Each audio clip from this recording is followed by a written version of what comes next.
Salut à tous et bienvenue sur le Top Découverte. Chaque année, de nouvelles découvertes archéologiques sont faites à travers le monde.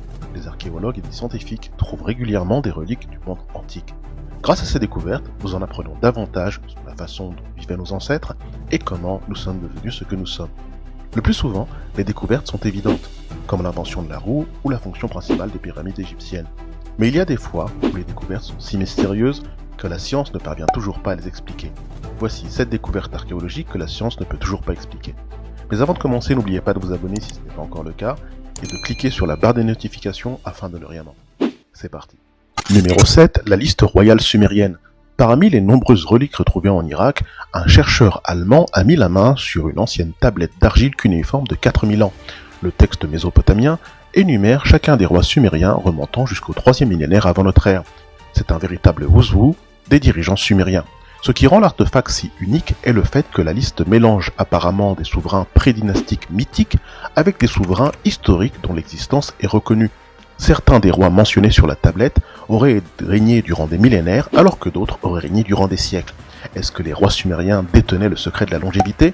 Cela semble peu probable. Cependant, la durée incroyablement longue des premiers rois a conduit à de nombreuses tentatives d'interprétation, mais à ce jour, aucune interprétation n'est parvenue à mettre les chercheurs d'accord. La liste royale sumérienne demeure un mystère archéologique laissant perplexe. Numéro 6, les écrits Rongo-Rongo.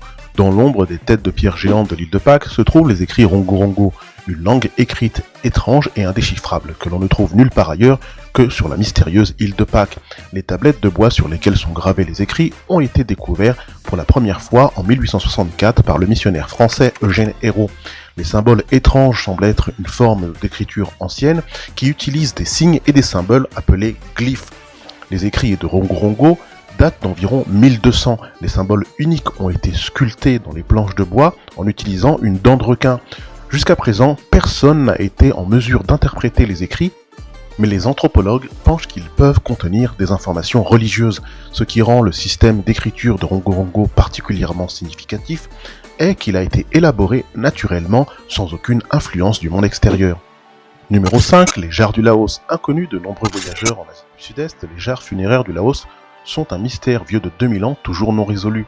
Répartis sur un millier de kilomètres carrés sur le plateau de Xiangkuang et appelées également plaine des jarres, ces structures mégalithiques se comptent par milliers. Pour certaines, elles atteignent presque 3 mètres de haut. Personne ne sait avec certitude d'où elles viennent, ni pourquoi elles ont été mises à cet endroit. Des légendes locales racontent qu'elles furent utilisées comme calices par un groupe de géants ivres. Mais certains pensent qu'elles ont été utilisées pour la décomposition de corps lors de rituels funéraires.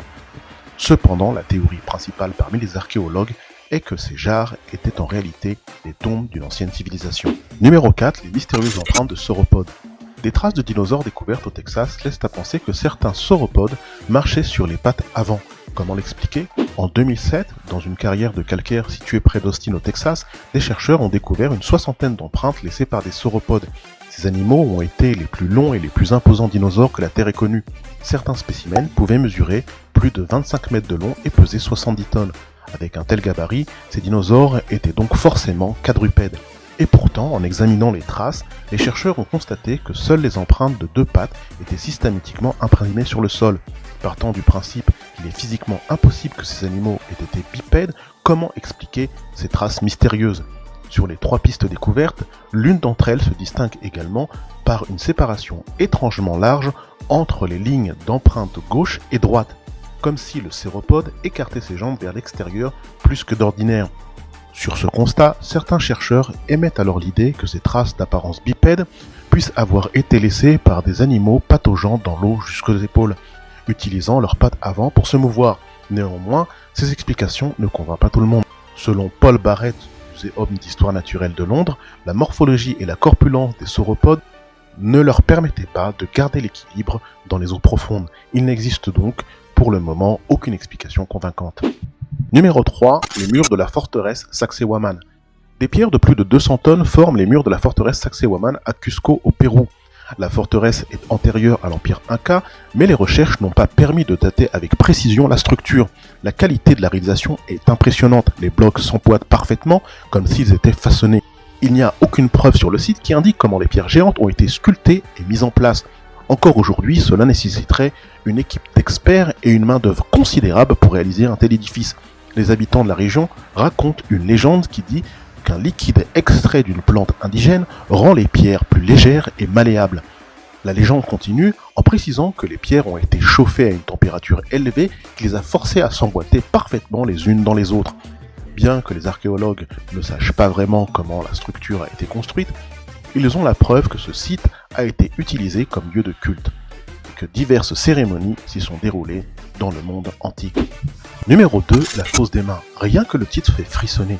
Il n'est pas rare de voir des découvertes effrayantes en Égypte. Effectivement, en 2010, un caveau contenant 16 mains droites a été découvert dans un palais de l'ancienne Égypte. Selon les chercheurs, ce caveau aurait été rempli 3600 ans auparavant. Des études quelque peu macabres ont révélé que les soldats égyptiens avaient pour coutume d'échanger les mains de leurs victimes contre de l'or. La théorie dit que ces mains droites, qui ont été enterrées au même endroit, appartenaient à un groupe de rebelles qui s'opposaient au pharaon. Numéro 1, les lignes de Nazca. Les chercheurs estiment que les lignes de Nazca sont apparues entre -500 et 500. Pour information, ces lignes qui représentent des animaux et des fleurs sur des sols non cultivables sont appelées géoglyphes. Sur la Terre, on en compte 900 au total. Le plus troublant, c'est que malgré les études, personne ne sait comment, ni pourquoi, ni dans quel but ces géoglyphes ont été créés. Ce n'est que récemment que ces lignes ont été découvertes par un groupe de randonneurs en 1927. 3 ans plus tard, les lignes ont été découvertes suite à une expédition aérienne. C'est donc à partir de 1930 que ces géoglyphes seront connus mondialement. Quoi qu'il en soit, on ne connaît rien de ces formes géométriques au sol. Voilà qui conclut cette liste. N'oubliez pas de cliquer sur le like si ça vous a plu et de vous abonner si ce n'est pas encore le cas. À très bientôt.